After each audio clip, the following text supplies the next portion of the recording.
humanly possible, and fail at every one of them. There's one, and then the longest podcast. We can do this. Fuck yeah, we'll do 48 hours. The most world records we can attempt on a podcast.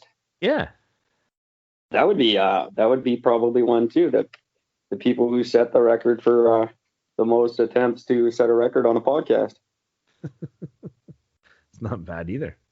We should get in touch with Guinness. I don't know how you get in touch with them and get them to come out. I don't know who the Canadian Guinness Committee is or whatever. Or is there just one world they fly around the world, or does each country have its own Guinness people? How do you become a Guinness guy? I don't know. I'm definitely going to be looking into this though. But I want to set a record on the podcast. I want to do it. I'll do it. We get unlimited free 24-hour a day fucking live podcasting through Spreaker. You should be taking advantage of it and setting some records here. Because I'm not even kidding. I want to be in that book for whatever reason. I don't care why. I just want to be in it. Apparently, you can just do it all online. How do they confirm it? Well, that's how you register, and then once you're officially going to, I don't know. I think once you're officially getting ready to actually do it, then they send a rep to officially send it. I don't know how that works. Where's this rep? Where does he get his credentials from? Is it like my life coaching credentials, or do they have to do something? It's probably literally they just tell somebody you just got to stay in there and you just have to record and whatever they're doing. You just got to make sure that it's all correct, and then it gets probably reviewed. If anyone from the David Key School is listening, of course I did everything properly to get my certificate. Just kidding, obviously. Of course. The hell? Why are you even questioning me? The hell?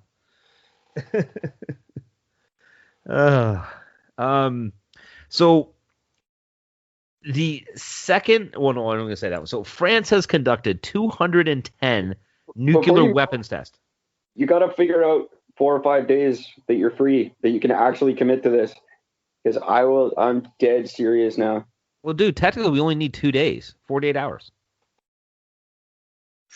2 full days, 48 hours would be enough. You just destroyed the record by 12 hours. It's only 36 hours, eh? That's it. 36 hours. Way too short to me. Yeah. Well, we're going to need 4 days. I'm just guaranteeing. I don't know at this age if I can do 48 hours or if I can do 4 days, but yeah, 2 days, no problem. You're doing it. Well, actually, you don't have to. I didn't do it myself. You can barely do 40. You can barely do 45 minutes. Get bored. Start losing concentration. What am I doing here? I do think that we could actually do that. Just between the two of us, we never have shit we can't talk about. Yeah, no, we can do it. The only reason it would get fucked up is if we pissed one of us off and that's it, I'm done, and he quit. Well, then you just keep going by yourself. That's fine. Then the other person goes until that person comes back. You'll come back in a day or two. I'm done for 24. You're on your own. Fuck. I will start advertising it. We'll make it a thing. We'll get guests on and stuff. I'm in. Fuck it. Why not? Let's make some fun with this. Don't want some other podcast to figure out how short it is and try to beat our record right away. But I'm sure that happens with Guinness records. Like some guy beats it and another guy beats it like 10 minutes later and you're, fuck you. You still get your certificate though. That's the important thing. Yeah, but it's not cool if you held the world record for 12 seconds.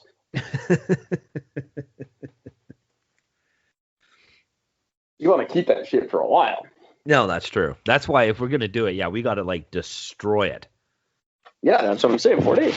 4 days. Fuck. 4 days of no. Well, I mean, you can sleep because you just have to go in rounds. Well, that can work. We could do that. We could do a continuous show. I don't need sleep. And I'll guarantee you on this other podcast, I'm going to look into this one. I'll guarantee you the guy who held that record, I bet you they're like playing music and shit too. I don't know. I'll bet you. We'll have to see. Yeah. But yeah, I'm serious now. Now I'm doing it with or without you. So there you go, guys. You have that to look forward to. I'll plan it for hopefully before Christmas. Well, there you go. Sounds good to me. I'm in. Fuck it. That's some fun. That'll be my response to Black Friday this year. Be my Black Friday podcast. It goes on for 3 days till Cyber Monday. Till Cyber Monday. Maybe 4 days straight. Fucking hell. Starting at midnight. Why would we start at midnight? Well, that's the official start of the next day. Yeah. So why not start at midnight? Why would I stay up till midnight to start my podcast? No one's going to listen at midnight. No one's going to listen anyway. It doesn't matter.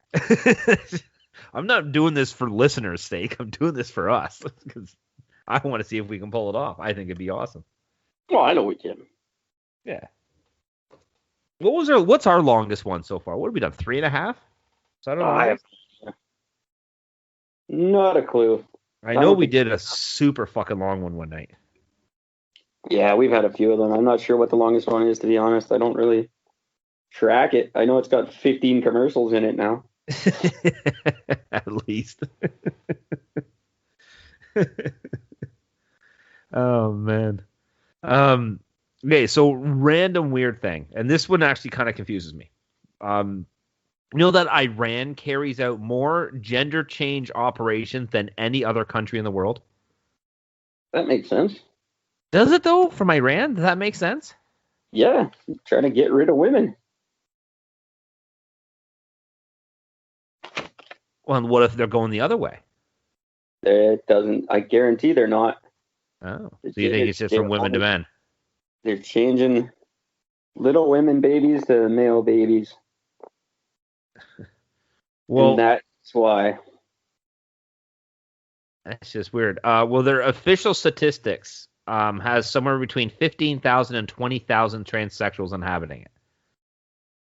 But they said the unofficial statistics puts it at closer to about 150,000. Makes sense. Yeah. Huh. That would be my guess. That's my guess, and that's what I'm saying it is. Huh. No, there you go. And there's just a lot of Boy George fans in Iran. Yeah.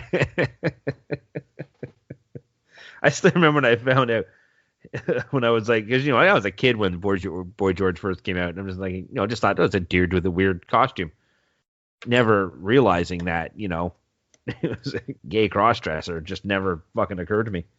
I didn't. They all were in the '80s. Like, so is Bon Jovi. He never got it. Look at Poison. I mean, like shit. Yeah. I remember my dad seeing the Look What the Cat Dragged In album cover. Dad's like, well, 2 of them are pretty cute, but the other 2 are really fucking ugly. I'm like, yeah, Dad, yeah, they're all guys. He said the same thing when at first I was watching Mr. Big video. My dad comes down and goes, man, that chick lead singer is ugly. I'm like, that's a guy. Yeah. He's like, your music confuses me. My friend Dan, who always wanted to bang the chick in Hanson. That's so good.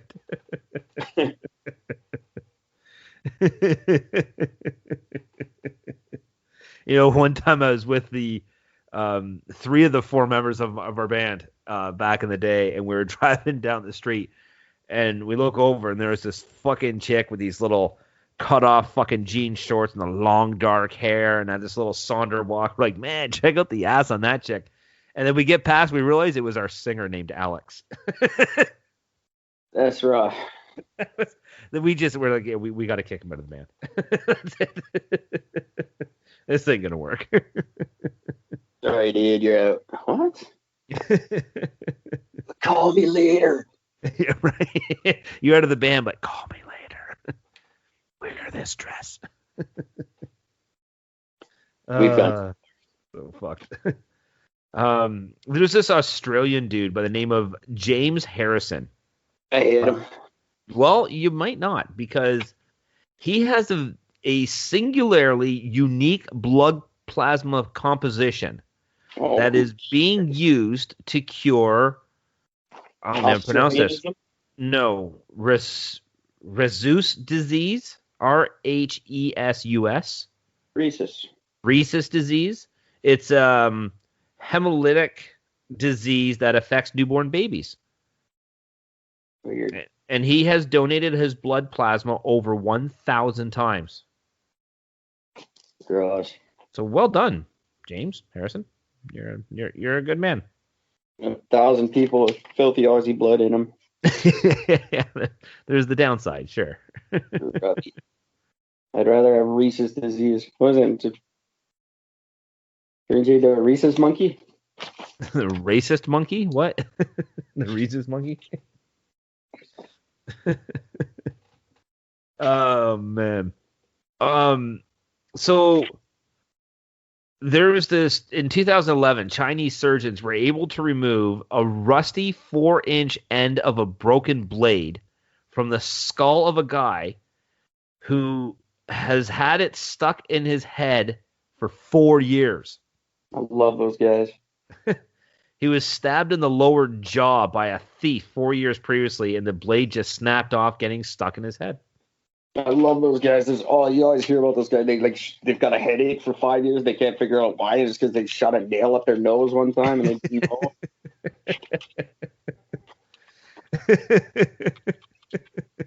Those guys are the best. It's just the weirdest thing.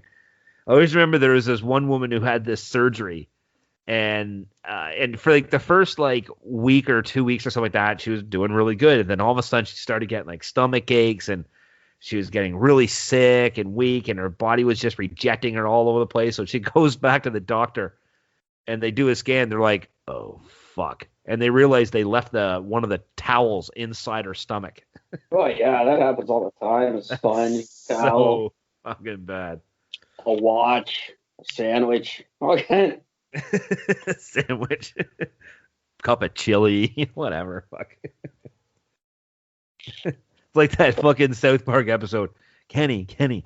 The good news is the transplant for your heart transplant was a success. The bad news is we replaced your heart with a baked potato. You have 5 seconds to live. What?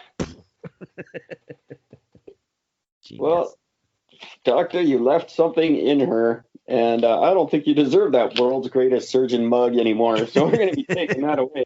Taking your mug away. As soon as we get it out of her, we're taking it back.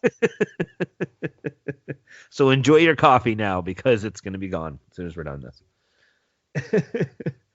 You know how there's just the dumbest, there's a day for, it's was it 2 weeks ago? There was a Knife Appreciation Day, and you have all these different days for everything. This is one I've Stab Wound Appreciation Day. That's the next day. Well, there's a very strange one. It's on May 29th, and it happens in Europe and the USA. I've never heard of this before, but it's Put a Pillow on Your Fridge Day. And it's supposed to bring good luck and wealth to the household. How's that worked out for everybody so far? I'm pretty sure it never has. If it actually brought you good luck and wealth, you'd only have to do it 1 year. It wouldn't be an every year thing. Yeah. Because once you've got good luck and you're rich, then you wouldn't do it anymore. That's right. So chances are it's probably not working for anybody. Chances are. I'm pretty sure that's a very safe fucking statement. What the fuck is that? On win a lottery day, I'd be pretty stoked. But the next year, I'd be like, yeah, I'll pass this one. I'm good. I got my money. I still haven't spent it all, so I'm doing all right. So you know that when people are struck by lightning, there's a mark that appears on the afflicted area afterwards that looks like a intricately detailed silhouette of a fern tree, and it's actually known as a lightning tree or lightning flower. That makes sense. It's a burn mark, you idiots. That's right. It's this occurs due to the delicate capillaries rupturing beneath the skin from the shock of the electrical discharge. That's just fucking obvious. I'm sure you get it. You probably get one if you get electrocuted good enough with some other way. Yeah, if you get hit with something big enough, yeah, I would have to assume so. Yeah.